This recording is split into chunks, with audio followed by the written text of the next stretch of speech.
안녕하세요. 저는 경기도에 사는 60대 주부입니다. 남편과 함께 작은 부동산 중개업으로 시작해서 지금은 상가 건물 2채와 아파트 몇 채를 보유한 남들이 보기엔 꽤 여유로운 삶을 살고 있죠. 하지만 요즘 제 마음은 그 어느 때보다 무겁습니다. 믿고 사랑했던 며느리 때문에 벌어진 일들이 아직도 가슴이 먹먹해서 잠을 제대로 이루지 못하고 있거든요. 매일 새벽 4시면 어김없이 눈이 떠집니다. 천장을 바라보며 지난 일들을 되새기다 보면 어느새 동이 트고 있죠. 이런 불면의 밤들이 벌써 몇 달째 계속되고 있습니다. 제 남편은 오래전 폐암으로 세상을 떠났습니다. 건강했던 남편이 갑자기 기침을 심하게 하기 시작한 게 시작이었죠. 처음엔 단순한 감기인 줄 알았는데 병원에서 폐암 3기 판정을 받았을 때 하늘이 무너지는 것 같았습니다. 투병 기간이 2년이나 되었는데 그 긴 시간 동안 남편이 가장 안타까워했던 건 아들 결혼식을 보지 못한다는 거였어요.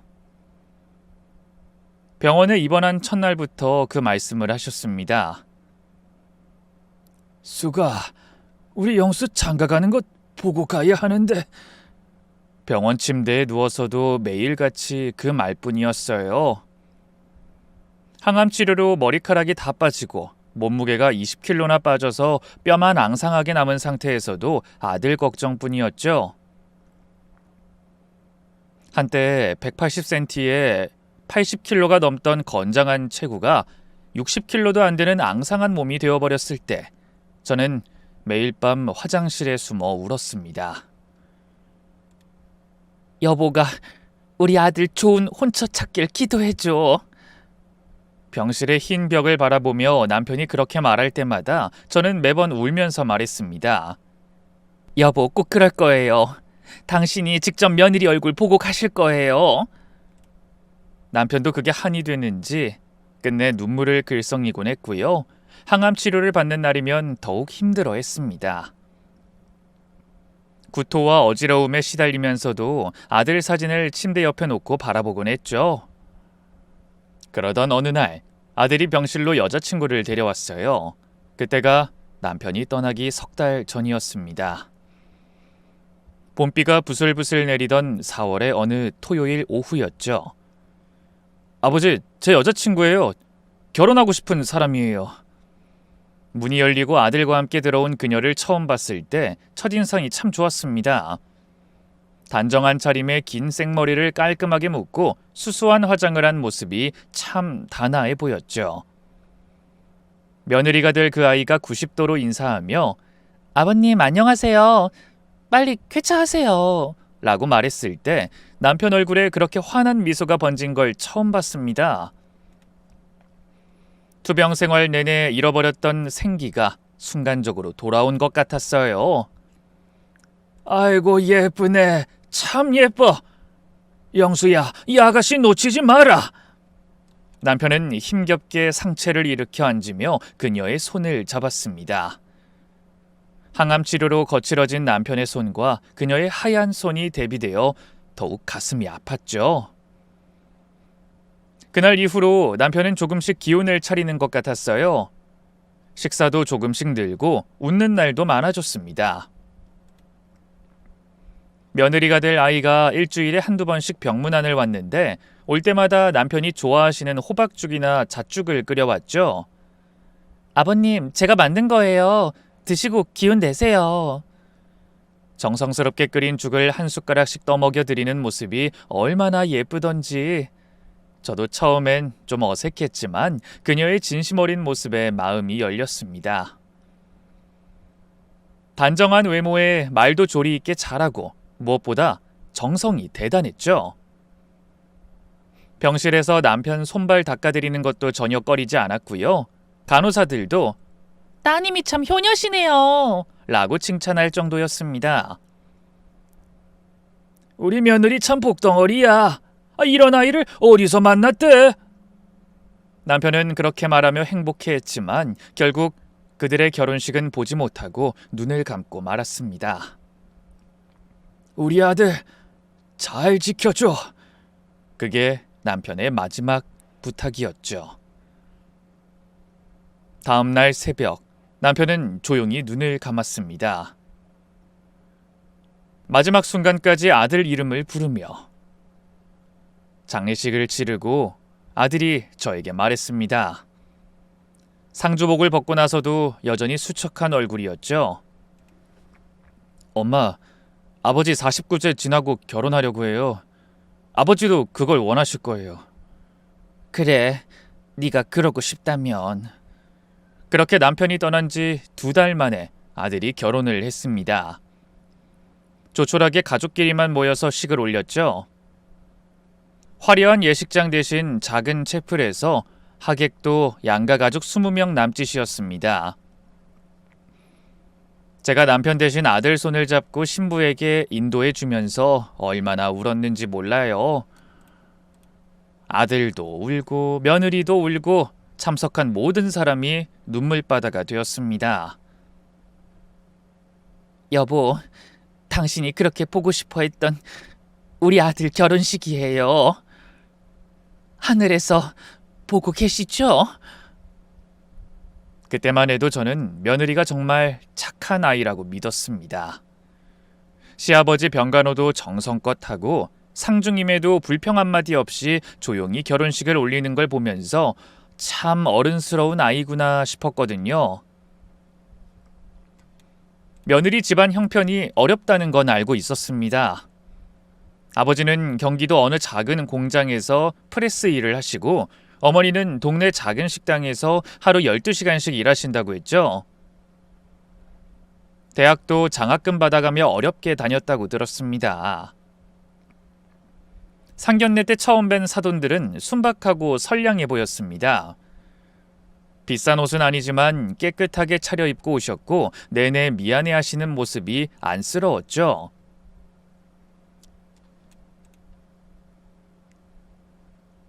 사부인, 우리가 형편이 어려워서 아무것도 해주지 못해 죄송합니다. 어머님, 저희 집이 형편이 어려워서 혼수도 변변치 못하고.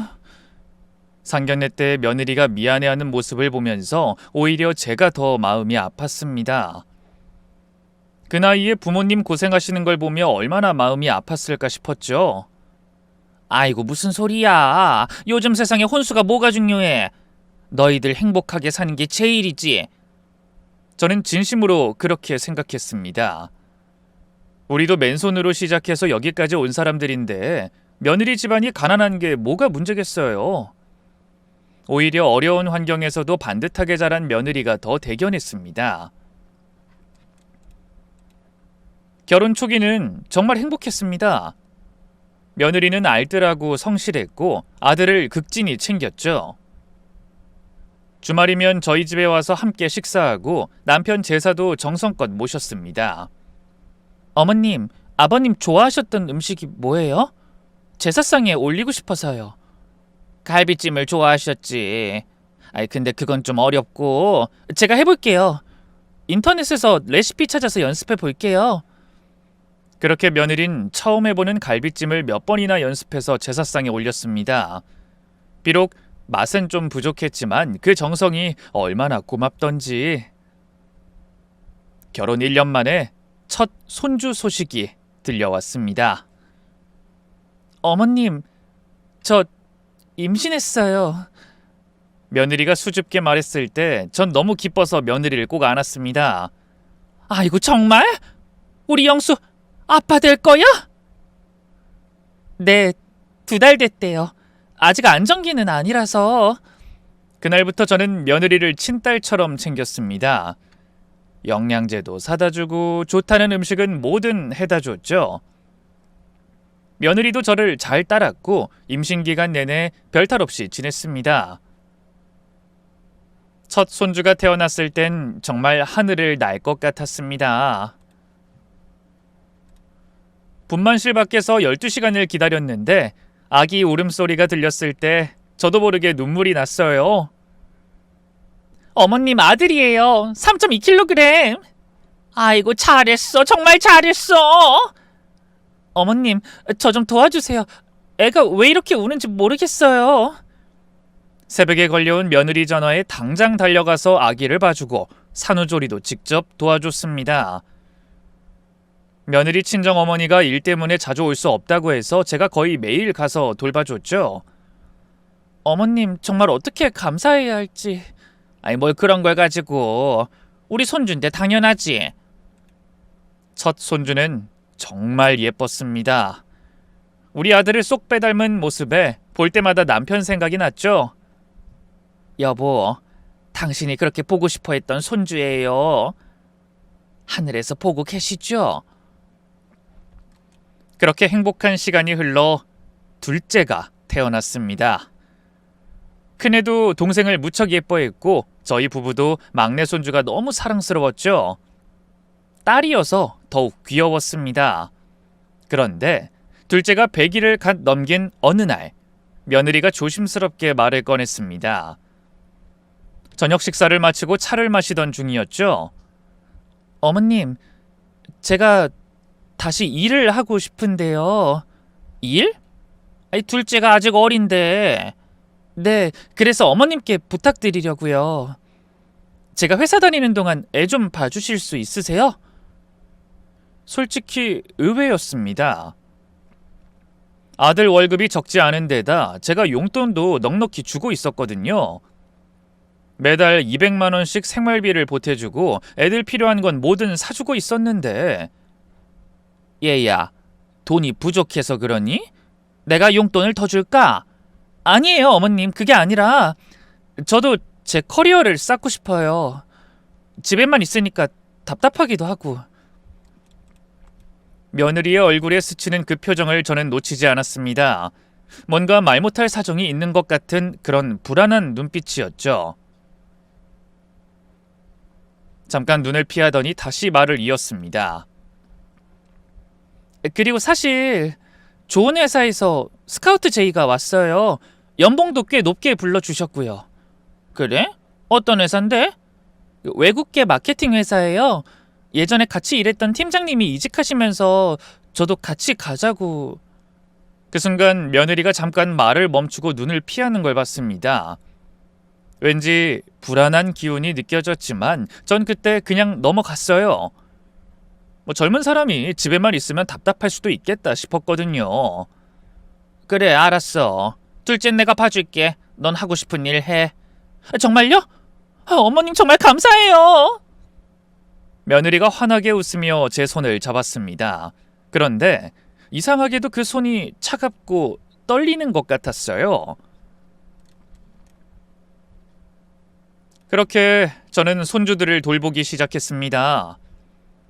매일 아침 7시에 아들 집으로 가서 저녁 7시까지 아이들을 돌봤죠. 처음 몇 년간은 아무 문제 없이 잘 지냈습니다.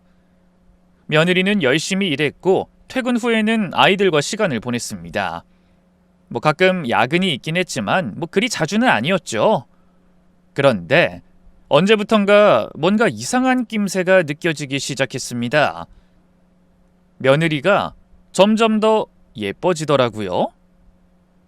전에는 수수하게 입던 옷 대신 브랜드 옷을 사입기 시작했고 화장도 더 신경 쓰고 헬스장도 다니기 시작했습니다.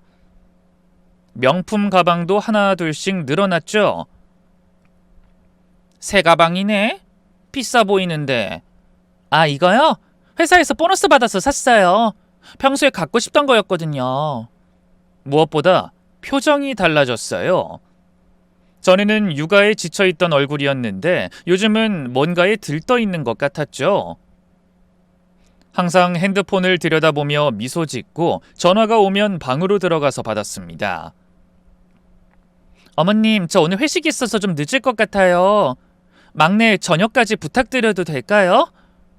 회식이 부쩍 잦아졌습니다. 일주일에 2-3번은 회식이라며 늦게 들어왔죠. 아들도 바빠서 거의 매일 야근이었고 저 혼자 손주들과 저녁을 먹는 날이 많아졌습니다. 그러던 어느 날이었습니다. 둘째 손주를 태권도 학원에서 데려오는 길이었죠. 날씨가 좋아서 아이와 손잡고 천천히 걷고 있었는데 아이가 갑자기 이상한 말을 했어요. 할머니, 오늘 학원 앞에서 엄마 봤어요. 그래? 엄마가 어디 있었는데? 저기 신호등 앞에 있었어요. 근데 아이가 갑자기 말을 멈추고 제 눈치를 보더라고요. 뭔가 말하기 어려운 게 있는 것 같았습니다. 근데 뭐? 할머니한테 말해봐. 엄마가 어떤 아저씨랑 팔짱 끼고 있었어요. 그 아저씨가 엄마 머리도 쓰다듬고. 순간 제 가슴이 철렁 내려앉았습니다. 하지만 아이 앞에서 동요하는 모습을 보일 수는 없었죠. 평정심을 유지하려 애쓰며 물었습니다. 그래? 아이, 회사 사람이겠지. 엄마가 회사에서 일하니까 같이 일하는 사람일 거야. 근데 할머니, 그 아저씨가 엄마한테 뽀뽀했어요. 여기에. 손주가 자기 이마를 가리켰습니다. 그 순간 제 머릿속이 하얘졌습니다. 설마, 아니야, 그럴 리가. 하지만 그동안 느꼈던 이상한 낌새들이 퍼즐처럼 맞춰지기 시작했습니다. 늦은 귀가, 잦은 회식, 달라진 외모, 들뜬 표정. 모든 게 이제야 이해가 됐습니다. 그날 밤 저는 잠을 이룰 수가 없었죠. 손주가 한 말이 계속해서 머릿속을 맴돌았어요. 엄마가 어떤 아저씨랑 팔짱을 끼고 그 아저씨가 엄마한테 뽀뽀했어요. 새벽 3시, 4시, 5시. 시계만 보며 뜬 눈으로 밤을 지새웠습니다. 내가 너무 예민한 건가? 아이가 잘못 본 거 아닐까? 하지만 7살 아이가 거짓말을 할 린 없었죠. 아침이 되자마자 평소처럼 아들 집으로 갔습니다. 며느린 여느 때와 다름없이 출근 준비를 하고 있었죠. 하지만 자세히 보니 뭔가 달랐습니다. 평소보다 화장이 더 진하고 향수 냄새도 진하게 났습니다. 새로 산 원피스를 입고 있었는데 꽤 짧고 몸에 딱 붙는 스타일이었죠. 출근복이라기보다는 데이트복 같았습니다. 어머님, 오늘도 잘 부탁드려요. 저 오늘도 좀 늦을 것 같아요. 또 회식이니? 아니요, 중요한 프레젠테이션이 있어서 준비할 게 많아요. 며느리가 눈을 마주치지 않고 서둘러 나가는 모습을 보며 저는 뭔가 결심을 했습니다. 오늘은 꼭 확인해야겠다고. 점심때쯤 저는 큰애를 이웃집 아주머니께 잠시 맡기고 밖으로 나섰습니다. 며느리가 다닌다는 회사 근처로 갔죠. 강남의 높은 빌딩들 사이에서 저는 천천히 걸으며 주위를 살폈습니다. 카페에 앉아 기다리던 중이었죠. 12시 30분쯤 건물 1층 카페에서 며느리가 나오는 게 보였어요. 그런데 혼자가 아니었습니다. 키가 크고 잘생긴 남자와 함께였죠. 남자는 40대 초반쯤으로 보였습니다. 깔끔한 정장 차림에 왼손엔 시계가 번쩍였죠. 그리고 결혼 반지도 끼고 있었습니다. 두 사람은 너무나 자연스럽게 팔짱을 끼고 있었습니다.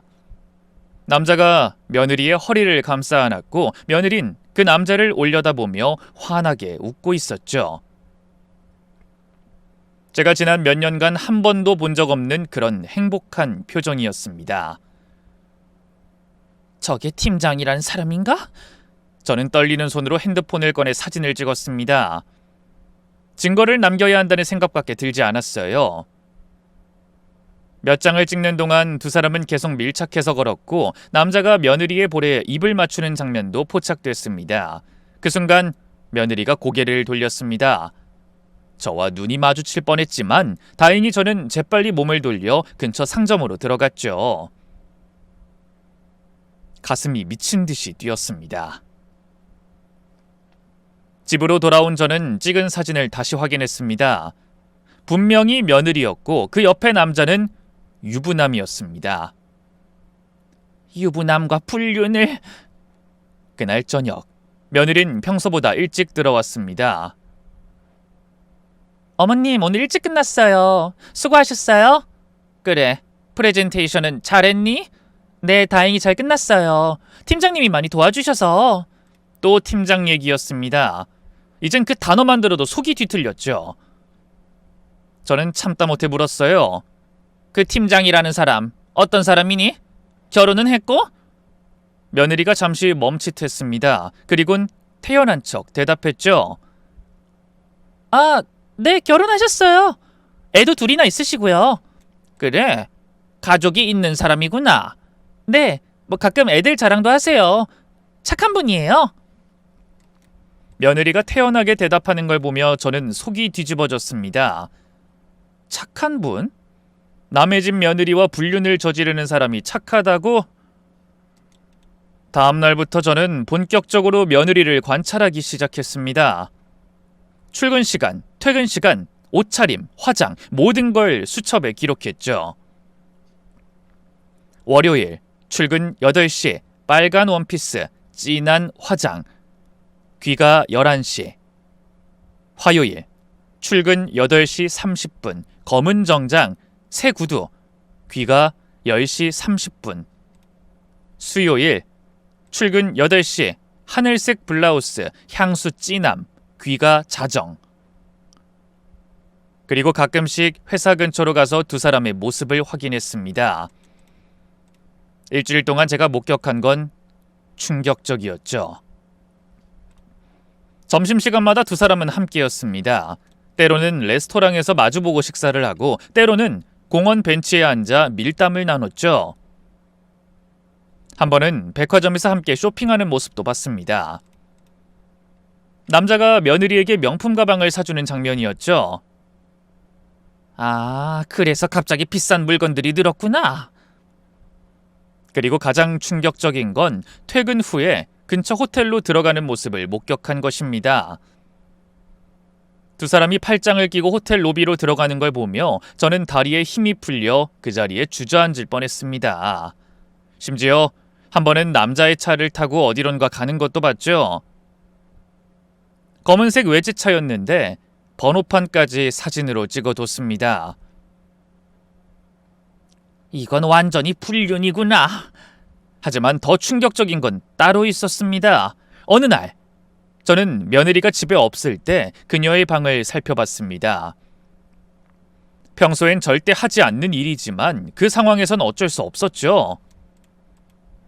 화장대 서랍을 열어보니 각종 영수증과 카드 명세서가 있었습니다. 그런데 그 중에 이상한 게 있었어요. 제 이름으로 된 서류들이었습니다. 서랍 안에서 발견한 건 여러 장의 서류였어요. 대출 서류, 보험 서류, 그리고 저희 집 부동산 관련 서류들이었습니다. 왜 이런 게 여기에? 자세히 보니 며느리가 몰래 복사해둔 것들이었어요. 저희 부부 명의의 부동산 등기부 등본, 통장 잔고 증명서, 심지어 남편의 유언장 초안까지. 부동산 등기부 등본은 제가 보관하는 것인데 언제 복사했는지 모르겠더라고요. 아마 제가 잠시 자리를 비운 사이에 했나 봅니다. 그 순간 모든 게 이해됐습니다. 며느리가 우리 집 재산을 파악하고 있었던 거예요. 며느리의 노트북도 확인했습니다. 책상 위에 놓여 있었는데 다행히 켜져 있었어요. 비밀번호는 막내 생일이었습니다.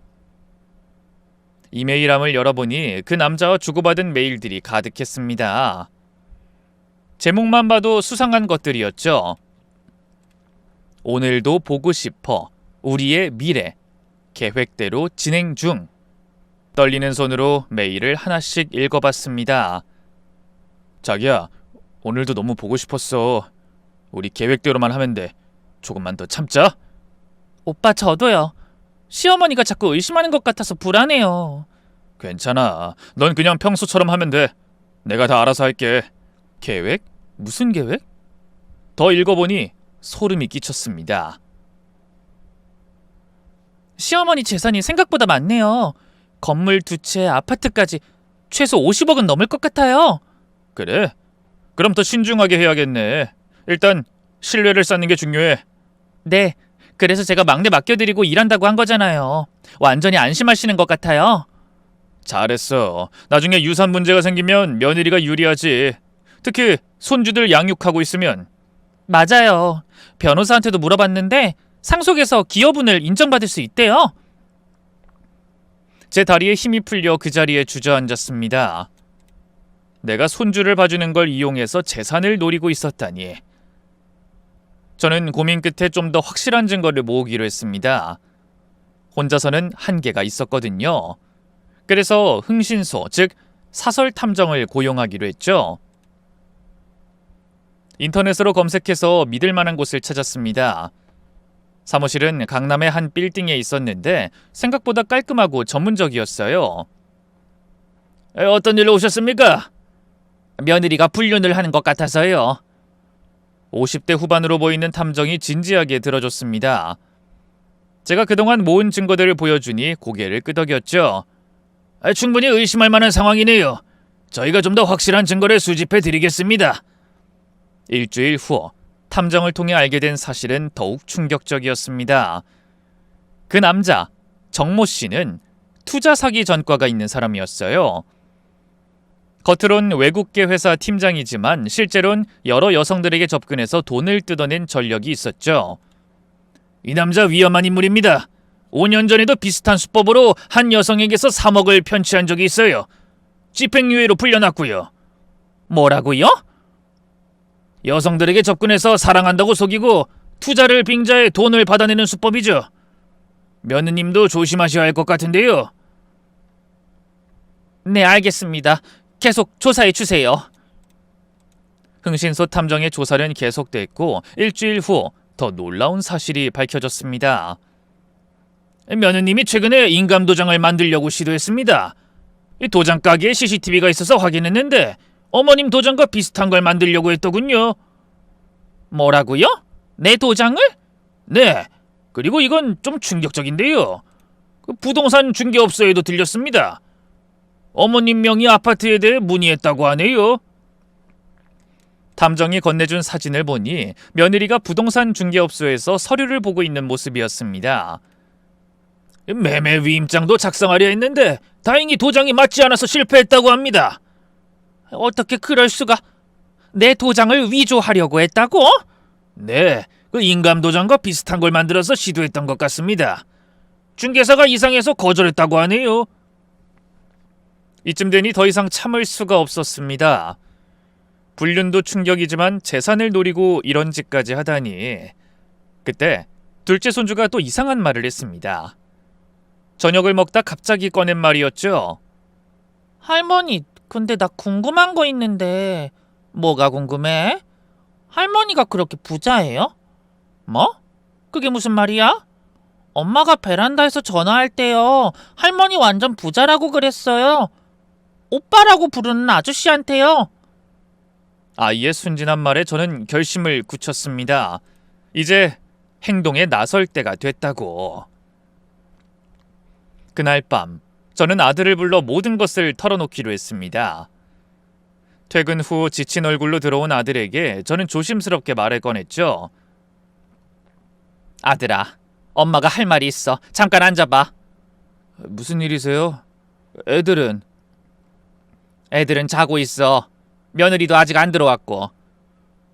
거실 소파에 마주 앉은 저는 떨리는 손으로 그동안 모은 증거들을 하나씩 꺼내 보였습니다.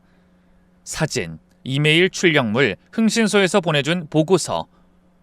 엄마, 이게 다 뭐예요? 아들의 얼굴이 점점 창백해졌습니다. 사진 한 장 한 장을 넘길 때마다 손이 떨렸고 이메일을 읽을 때는 입술을 깨물었죠. 처음엔 고개를 저으며 부인하더니 증거들을 하나하나 확인하면서 점점 무너져 내렸습니다. 이게 다 사실이에요? 정말로? 아들아, 엄마도 믿고 싶지 않았어. 하지만 이게 다 사실이야. 어떻게 이럴 수가? 아들은 머리를 감싸지고 한참을 말이 없었습니다. 그러다 갑자기 벌떡 일어나더니 화장실로 뛰어갔어요. 구토하는 소리가 들렸습니다. 그때 현관문이 열리는 소리가 들렸죠. 야근을 핑계로 늦게 온 며느리였어요. 시계를 보니 밤 11시가 넘었더군요. 어머님, 아직 안 주무셨어요? 애들은 잘 잤어요? 며느린 평소와 다름없이 밝게 인사했습니다. 하지만 저희 모자의 심각한 분위기를 느꼈는지 점점 얼굴이 굳어갔어요. 무슨 무슨 일 있어요? 아들이 화장실에서 나와 식탁에 앉았습니다. 눈가가 빨갛게 충혈돼 있었죠. 식탁 위에 펼쳐진 서류들을 보자 며느리의 얼굴은 완전히 창백해졌어요. 이게 뭐예요? 여보, 나한테 할 말 없어? 이 사진 속 남자 누구야? 아들이 떨리는 목소리로 물었습니다. 며느린 잠시 입술을 깨물고 있다 갑자기 의자에 털썩 주저앉았죠. 한참 동안 침묵이 흘렀습니다. 벽시계 초침 소리만 거실에 울렸죠.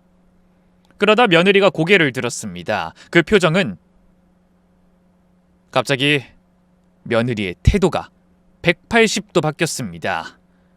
눈을 치켜뜨고 날카로운 목소리로 소리치기 시작했죠. 그래요, 맞아요. 제가 다른 남자 만났어요. 그래서 뭐 어떻게 하실 건데요? 뭐라고? 지금 그게 할 소리야? 아들이 벌떡 일어섰습니다. 목에 핏대가 섰고 주먹을 불끈 쥐었죠. 왜요? 맨날 일만 하는 남편, 관심도 없는 남편이랑 살면서 제가 얼마나 외로웠는지 아세요? 외롭다고? 내가 누구 때문에 이렇게 일하는 줄 알아? 너랑 애들 위해서야! 거짓말! 당신은 그냥 일이 좋은 거잖아. 가족은 핑계고! 며느리의 목소리가 점점 커졌습니다. 마치 오랫동안 쌓아둔 울분을 토해내는 것 같았어요. 결혼하고 나서 당신이 몇 번이나 내 생일 챙겼어? 결혼기념일은? 맨날 야근, 출장, 회식, 집엔 잠만 자러 오잖아! 그게 불륜할 이유가 돼? 그것도 유부남이라? 그때 며느리가 더욱 충격적인 말을 쏟아내기 시작했습니다. 처음부터 당신 사랑한 적 없어. 그냥 이 집 재산이 탐났을 뿐이야. 뭐라고? 저와 아들 모두 믿을 수 없다는 표정으로 며느리를 바라봤습니다. 왜? 솔직한 게 그렇게 충격이에요? 없는 집 딸이 어떻게 살아야 하는지 당신들이 알아요? 그래서 처음부터 날 속였다고? 사랑한다고 거짓말했어? 속인 게 아니라 연기한 거지. 당신 같은 마마보이 상대하는 게 얼마나 힘들었는지 알아? 저는 믿을 수가 없었습니다. 10년 동안 그렇게 착하게 굴던 며느리의 진짜 얼굴이 이렇게 추악했다니. 어머님도 마찬가지예요. 맨날 베푸는 척하면서 은근히 무시했잖아요. 우리가 다 해줄게, 우리가 다 사줄게. 그게 얼마나 굴욕적인지 아세요? 뭐? 내가 언제 무시했다고 그래? 난 진심으로 너를 딸처럼. 딸! 웃기지 마세요. 그냥 아들 가정부 정도로 생각했으면서. 가정부? 내가 너를? 맞아요. 우리 며느리 착해. 우리 며느리 일도 잘해 하면서 결국 저한테 원한 건 손주 낳고 기르는 거잖아요. 며느리의 독설에 저는 가슴이 찢어지는 것 같았습니다. 그동안 제가 보인 호의와 사랑이 그렇게 느껴졌다니. 그때 아들이 낮은 목소리로 말했습니다. 그 남자 정진호 맞지? 네가 전에 만났던 그 남자. 며느리의 얼굴이 순간 굳었습니다. 어떻게? 내가 바본 줄 알아? 결혼 전에 네가 그 남자 때문에 울면서 전화했던 거 기억 안 나? 투자 실패로 감옥 갔다던 그 사기꾼. 뭐? 저는 처음 듣는 이야기였습니다. 엄마, 사실 얘가 결혼 전에 다른 남자가 있었어요. 투자 사기로 구속됐던 남자였는데 그때 이 여자가 죽고 못 살았죠. 그때 헤어진 거 아니었어? 헤어진 게 아니라 내가 기다려준 거지. 진호 오빠는 억울하게 누명을 쓴 거야. 며느리가 발작하듯 소리쳤습니다. 그래서 나랑 결혼한 거야? 그 남자 기다리면서? 처음엔 잊으려고 했어. 하지만 2년 전에 다시 만났어. 우연히 길에서. 2년 전? 그때부터 불륜한 거야? 불륜이 아니야. 진짜 사랑이야. 당신이 뭘 알아? 진짜 사랑이 뭔지는 알아? 순간 며느리가 제게 달려들었습니다. 테이블 위에 물컵을 집어던지고 소리를 지르며 난동을 부렸죠.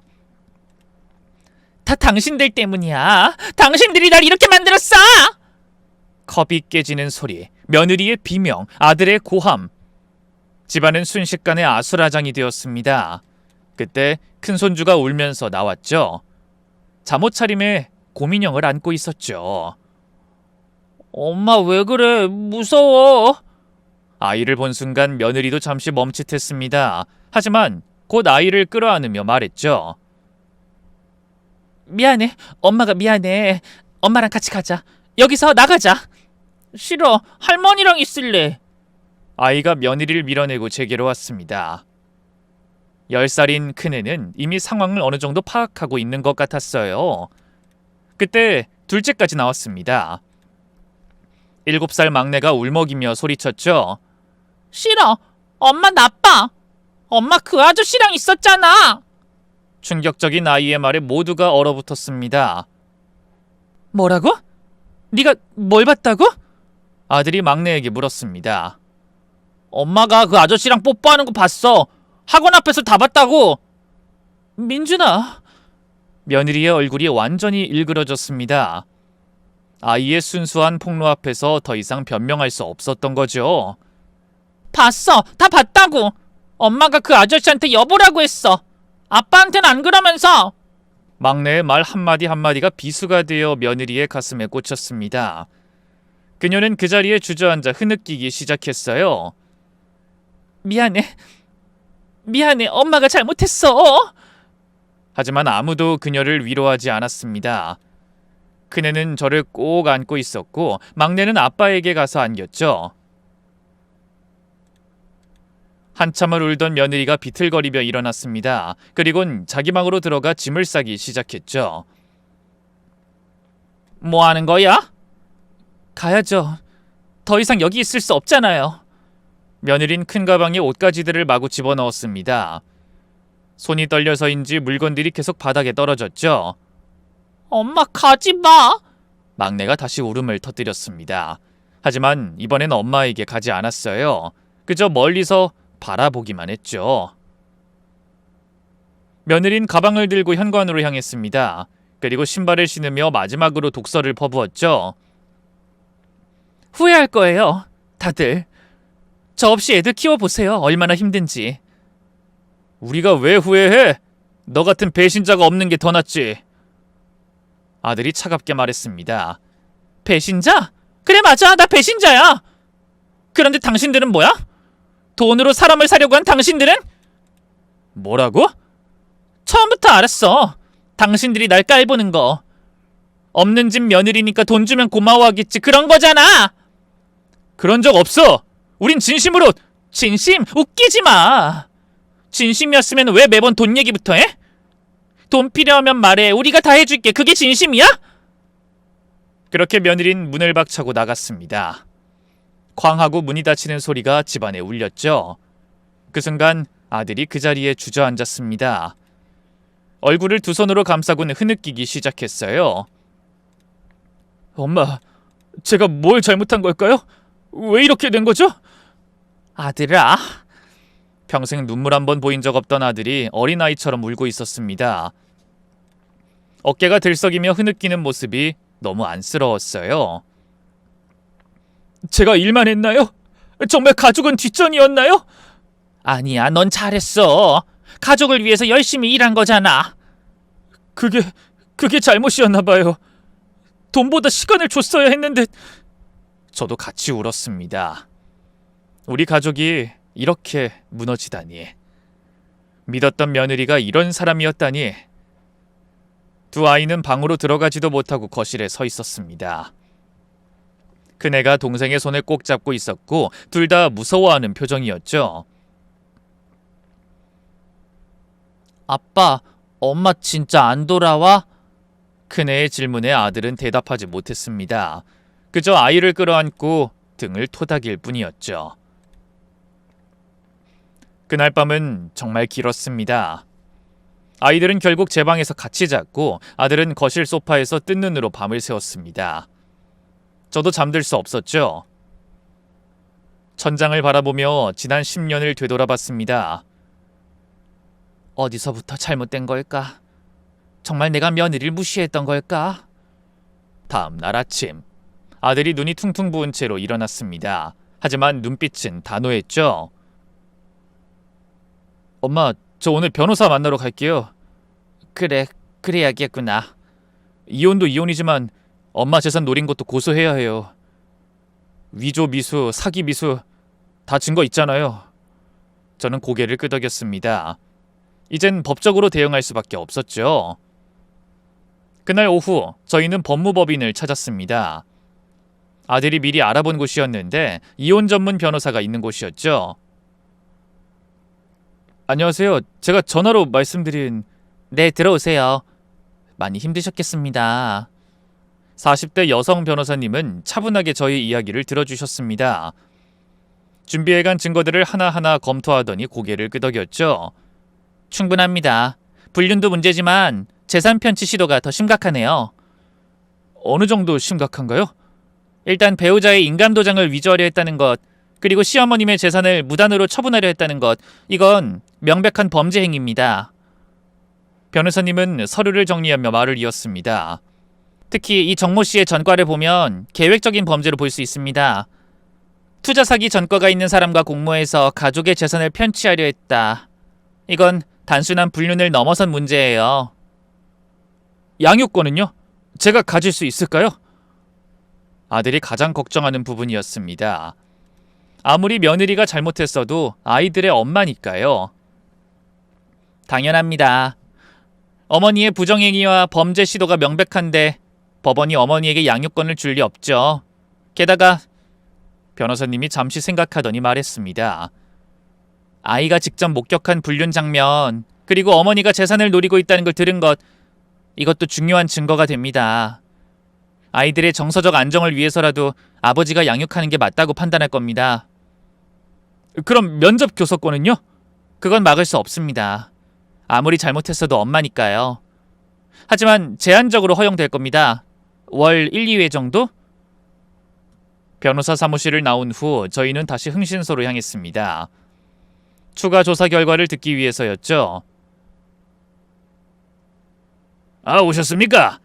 더 충격적인 사실을 발견했습니다. 탐정이 서류 뭉치를 꺼냈습니다. 이 정모 씨가 현재 다른 여성 2명과도 연락하고 있습니다. 수법이 똑같아요. 유부녀들에게 접근해서 사랑한다고 속이고 투자를 빙자해 돈을 받아내는... 뭐라고요? 이 여성은 이미 5천만 원을 줬고 이 여성은 집을 담보로 대출까지 받았다고 합니다. 모두 정 씨를 사랑한다고 믿고 있죠. 그럼 우리 며느리도... 네, 그중 한 명일 뿐입니다. 이 정 씨는 감옥에서도 여러 여성들에게 편지를 보내 돈을 받아냈어요. 이 전형적인 로맨스 스캠 범죄자입니다. 저는 할 말을 잃었습니다. 며느리가 그런 사기꾼에게 속고 있었다니. 그리고 며느님의 최근 행적도 조사했습니다. 탐정이 사진을 몇 장 더 꺼냈습니다. 어제 집을 나간 후 바로 정 씨를 만났습니다. 여관에서 밤을 보냈고 오늘 아침에는... 그만! 더 듣고 싶지 않아요. 저는 손을 들어 막았습니다. 더 이상은 알고 싶지 않았어요. 하나만 더 말씀드리면 이 며느님이 최근 본인 명의로 대출을 받았습니다. 3천만 원. 아마 정 씨에게 준 것 같습니다. 뭐라고? 대출까지? 네, 신용대출이요. 이자율이 꽤 높은데 아마 정 씨가 투자하면 큰 돈을 벌 수 있다고 속인 모양입니다. 이제 며느리가 불쌍하게 느껴지기 시작했습니다. 사기꾼에게 완전히 속아서 가정도 버리고 빚까지 지다니. 일주일 후 갑작스러운 일이 벌어졌습니다. 밤 11시쯤 현관 비밀번호를 누르는 소리가 들렸어요. 아들인가? 하지만 들어온 사람은 며느리였습니다. 그것도 술에 취한 채로. 어머님, 왜 안 주무세요? 너 무슨 일이야? 왜 이 시간에... 자세히 보니 며느리의 상태가 이상했습니다. 옷은 헝클어져 있고 화장은 번져 있었죠. 게다가 손에는 큰 가방을 들고 있었는데... 잠깐만, 그건 뭐 하는 거야? 며느리가 안방으로 들어가는 걸 보고 전 직감했습니다. 뭔가를 가지러 온 거라고. 제 것 좀 가져가려고요. 거짓말! 네 물건 다 가져갔잖아! 제가 따라 들어가 보니 며느리가 장롱을 뒤지고 있었습니다.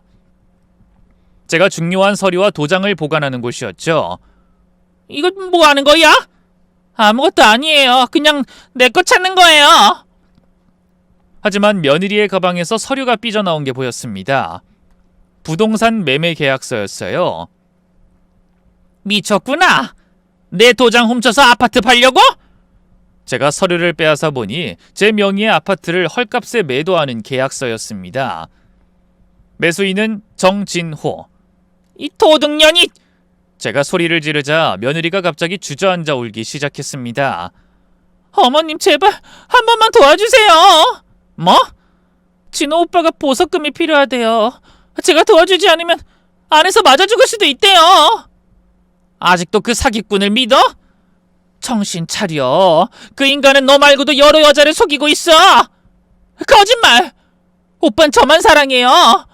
증거 보여줄까? 다른 여자들한테 보낸 편지, 받은 돈 내역 다 있어. 하지만 며느린 듣지 않았습니다. 다 거짓말이에요. 어머님이 우리 사이 갈라놓으려고. 정말 답답하구나. 그때 아들이 들어왔습니다. 무슨 소리야? 너 왜 여기 있어? 아들이 상황을 파악하곤 얼굴이 하얗게 질렸습니다. 엄마 도장 훔치러 왔어? 그것도 술 먹고? 미안해. 정말 급해서. 급하다고 남의 집에 도둑질하러 와? 아들이 핸드폰을 꺼냈습니다. 뭐 하는 거야? 경찰 부르는 거야. 주거 침입에 절도 미수. 안 돼. 제발 한 번만 봐줘. 며느리가 아들의 바지를 잡고 매달렸습니다. 너 더러워! 아들이 며느리를 뿌리치자 그녀는 바닥에 나뒹굴었죠. 그리곤 오열하기 시작했어요. 다 너희들 때문이야. 너희가 날 이렇게 만들었어. 112 신고를 받고 10분 만에 경찰이 도착했습니다. 무슨 일이십니까? 별거 중인 아내가 허락 없이 들어와서 물건을 훔치려 했습니다. 경찰이 상황을 파악하곤 며느리에게 다가갔습니다. 일단 일어나세요. 조사를 해봐야겠습니다. 싫어. 안 가. 나 잘못한 거 없어. 며느리가 버티자 여경이 나섰습니다. 지금 주치 상태시고 불법 침입한 거 맞죠? 순순히 협조하시는 게 좋을 겁니다. 결국 며느린 경찰에 연행됐습니다. 끌려가면서도 계속 소리를 질렀죠. 너희들 후회할 거야. 내가 없으면 애들도 못 키워. 다 망할 거야. 며느린 주거 침입과 절도 미수로 구속됐습니다. 게다가 조사 과정에서 더 많은 범죄가 드러났죠. 피의자가 시어머니 명의로 신용카드를 만들려고 시도한 정황이 있습니다. 뭐라고요? 인터넷으로 신청했는데 다행히 본인 확인 과정에서 걸려서 발급되진 않았습니다. 추가로 드러난 며느리의 범죄는 생각보다 더 심각했습니다. 정 씨를 구하느라 이것저것 다른 사기 범죄에도 손을 댔더군요. 결국 며느린 징역 2년을 받았습니다. 형사재판이 끝나고 이혼 재판이 이어졌습니다. 양육권은 당연히 아들에게 왔습니다. 위자료는 받지 못했습니다. 며느리가 재산이 없었거든요. 오히려 빚만 잔뜩 있었죠. 양육비는 출소한 후부터 지급하게 되어 있다는데 사실 그것도 기대하기 어려웠습니다. 감옥에 갔다가 나올 텐데 무슨 돈이 있겠나 싶어 기대를 접었죠. 재판이 모두 끝나고 우리는 새 집으로 이사했습니다. 아이들에게 새로운 환경이 필요하다고 생각했거든요. 할머니, 여기가 우리 새 집이야? 막내가 신기한 듯 이리저리 둘러봤습니다. 그래, 이제 여기서 살 거야. 좋아, 방도 더 커. 아이들은 금세 적응했습니다. 아이들의 회복력은 정말 놀라웠죠. 큰애는 이제 중학교 입학을 앞두고 있습니다. 키도 훌쩍 크고 목소리도 굵어졌죠. 할머니, 저 이제 혼자 학교 갈 수 있어요. 그래도 조심해야 해. 네, 알았어요. 근데 할머니, 엄만 언제 나와요? 아이들은 가끔 엄마를 물었습니다. 그럴 때마다 가슴이 아팠죠. 1년 후면 나온대. 그때 보고 싶으면 만날 수 있어. 글쎄요, 아직은 모르겠어요. 아들은 회사를 그만두고 자영업을 시작했습니다. 아이들과 더 많은 시간을 보내고 싶다고 했죠. 엄마, 제가 작은 카페 하나 차리려고요. 카페? 네, 집 근처예요. 아이들 학교 끝나면 와서 숙제도 하고. 좋은 생각이구나. 아들은 정말 열심히 준비했습니다. 바리스타 자격증도 따고 인테리어도 직접 했죠. 카페는 작지만 아늑했습니다. 영순의 카페라는 소박한 이름을 달았죠. 아빠, 여기 진짜 우리 카페야? 막내가 신나서 뛰어다녔습니다. 그래, 우리 카페야. 여기서 아빠가 일할 거야. 대박! 그럼 매일 아빠 볼 수 있어? 당연하지. 아이들은 학교 끝나면 카페로 왔습니다. 구석 테이블에서 숙제를 하고 가끔은 아빠를 도와 손님들에게 물을 갖다 드리기도 했죠. 카페를 연 지 6개월쯤 됐을 때 뜻밖의 전화를 받았습니다. 며느리 친정어머니였어요. 사부인, 오랜만입니다. 네, 무슨 일이신가요? 수진이가 많이 반성하고 있어요. 면회 가면 매번 울기만 해요. 그래요. 그리고 그 나쁜 놈하고는 완전히 끝났대요. 이제야 정신을 차린 것 같아요. 전 별다른 대답을 하지 않았습니다. 혹시 나중에라도 아이들 좀 볼 수 있을까요? 사진이라도. 그건 아이들이 결정할 일이에요. 끊고 나서 한참을 생각했습니다. 며느리도 결국은 피해자였을까요? 아니면 그것도 변명일까요? 시간이 더 흘러 며느리의 출소 소식을 들었지만 아이들을 만나게 할 생각까진 없었어요. 그런데 아이들은 엄마를 만나고 싶어 하더라고요. 그래서 아이들과 며느린 한 달에 한 번씩 만나고 있습니다. 처음엔 어색했지만 시간이 지나면서 조금은 자연스러워졌죠. 파트타임을 구해 일을 한다는데 성실한 삶을 살기로 했는지 양육비도 꼬박꼬박 보내고 있습니다. 그다지 많지 않은 금액이었지만 성의는 느껴졌어요. 저는 며느리를 완전히 용서했다고 할 순 없습니다. 하지만 더 이상 미워하진 않죠. 지금 제 곁엔 사랑하는 아들과 손주들이 있습니다. 그것만으로도 저는 행복합니다. 현재에 충실하면서 과거의 아픔은 세월에 맡기고 흘려보내는 것이 현명하게 살아가는 방법이라고 생각하게 됐거든요. 오늘 저녁은 우리 가족이 가장 좋아하는 갈비찜을 해야겠습니다.